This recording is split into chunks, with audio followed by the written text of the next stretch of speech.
सांगली पोलिसांनी एका जुना खून उघडकीस आणत गुन्हेगारीला चपराक दिली आहे. नेमका महाराष्ट्र गांधी चौक पोलीस ठाणे हद्दीतील एक 7 वर्षापूर्वीच्या एका रहस्यमय खून प्रकरणाचा उलगडा करत आरोपीस अटक करण्यात आली आहे. ही कारवाई पोलीस अधीक्षक माननीय संदीप घुगे यांच्या मार्गदर्शनाखाली पार पडली. साल 2018 मध्ये कोल्हापूर घाटावर रेल्वे इंजिनजवळ झुडपात एका अनोळखी इसमाचा मृतदेह सापडला होता.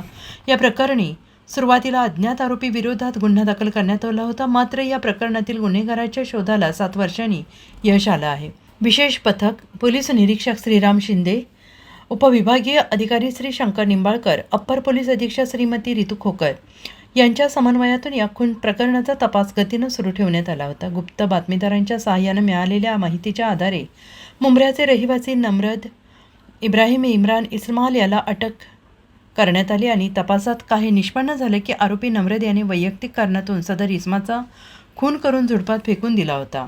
आरोपी विरोधात कलम 302-201 भादवी अंतर्गत गुन्हा दाखल करण्यात आला असून पुढील तपास पोलिसांच्या विशेष पथकाकडून करण्यात येत आहे.